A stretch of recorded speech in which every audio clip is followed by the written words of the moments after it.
Spring Branch, Bulverde area. And today we're going to talk to you about LLCs for investors getting ready to invest in real estate, or if you're already investing in real estate, you know, the ins and outs of LLCs and information that you will appreciate, I hope. So first, Jason, you know, will you talk to me, for someone who is investing, why would they want to consider an LLC? The main purpose of the limited liability company, the LLC, is to protect that investor from individual liability. So if something bad happens at your shopping center, somebody falls, breaks their leg, you don't want them suing you personally and, you know, coming after your lake house, coming after your ranch, things like that. So it's a big protection for you that a lot of people don't necessarily consider upfront. So with an LLC, you know, what's the difference? A lot of people start out with a sole proprietorship and they go get a DBA with their business name, but really with that, there's no protection, right? Correct. If you do a sole proprietorship, it's just you. If you get a DBA or an assumed name for that sole proprietorship, still just you. You don't actually have a separate thing until you form that LLC or until you form a corporation. LLCs and corporations have the same, you know, personal liability protection, but LLCs are just much easier to form and operate. So that's probably, for most people, the ideal way to go is get an LLC instead of Sure, I think something like 97% of all entities created in Texas are LLCs. Wow. Okay, I didn't realize that. Okay, so for an investor who owns multiple properties, you know, can they put it all under one LLC and that's their business name? Sure. You know, if you have multiple properties, like say you have three different properties, I always call it the good, better, best approach. So good is put those all into an LLC, a single LLC. That's better than having it in your personal name, right? Okay. So that's good. Better than that is what's called a series LLC, where it's a single company, but or a single entity that has sort of several branches. Okay. And so you put each piece of property in a separate branch. And so that insulates them from one another and insulates you. So if somebody breaks their leg in your shopping center, they're not going to be able to claim, you know, go after an asset like a beach house that you rent out or something like that.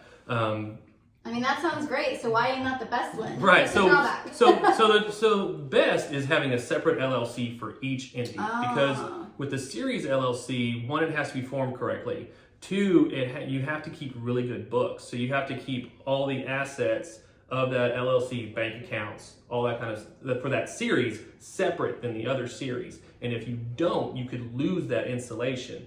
But if you have an LLC for each one, as long as you sort of observe the very basic corporate formalities for each LLC, they're still insulated from one another. Okay. So it's easier it's best to have that separate LLC versus a series LLC, but the series LLC has some advantages, which is you only form one company, so it's cheaper. And every time you acquire a new asset, if the documents are drafted right. It seems easier, but I guess it's also easier to mess it up, it sounds like. Yeah, it is, because you can lose that insulation. The other drawback for a series LLC is they're a relatively new structure. Okay. And so there's a lot of like lenders and title companies aren't familiar with that, of like how they work and what they should look like. And then the other drawback is, you know, the possible loss of insulation. So, you know, you have everything in a separate LLC, everybody knows what an LLC is. You know, the drawback for a separate LLC is it just costs a little bit more money and time to create that individual LLC. For the upfront setting it up. Sure. Okay.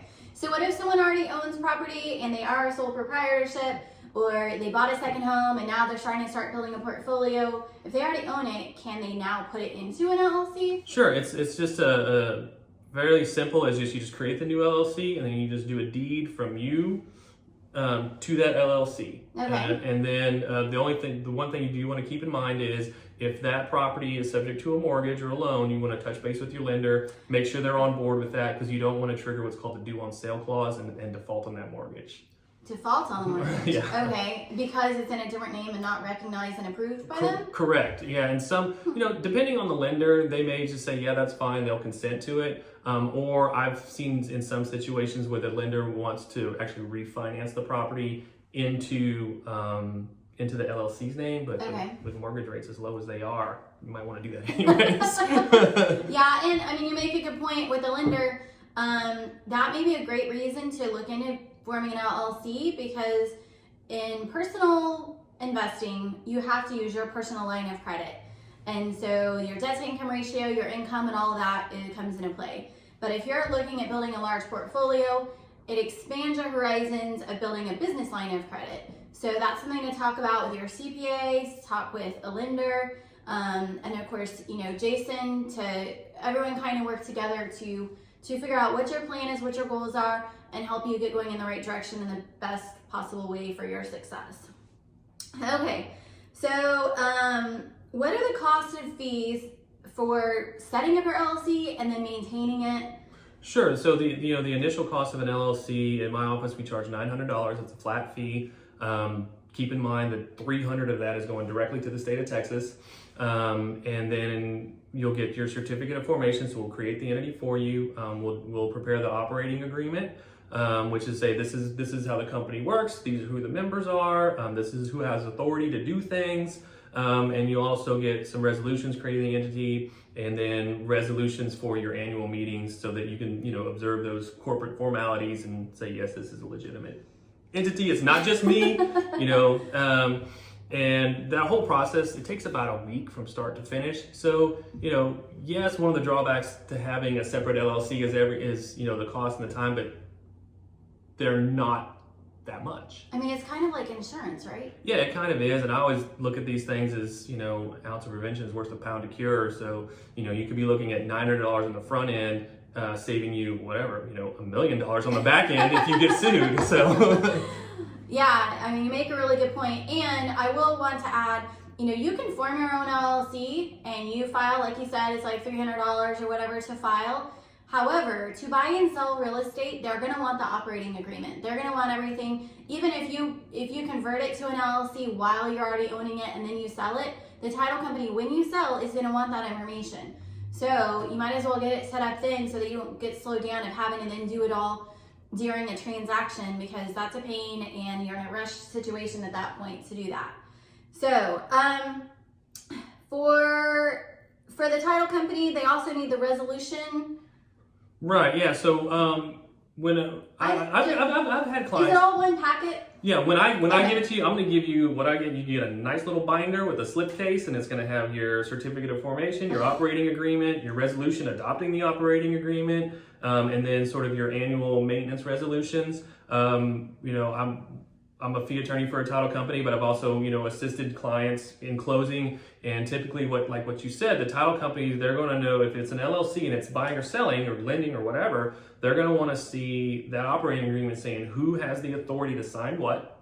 Okay. And they're going to want a resolution that says we, the members, authorize the manager, so-and-so, to sign all these documents.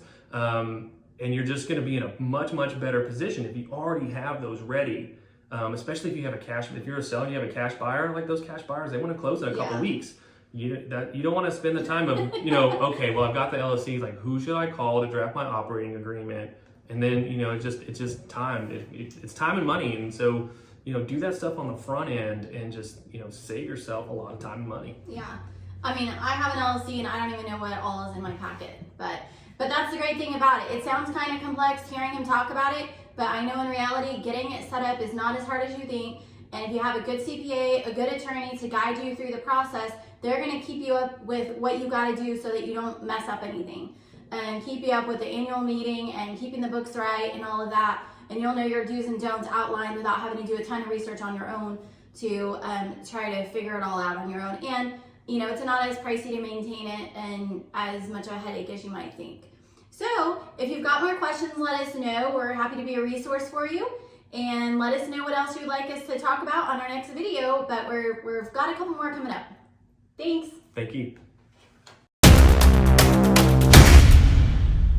And investors.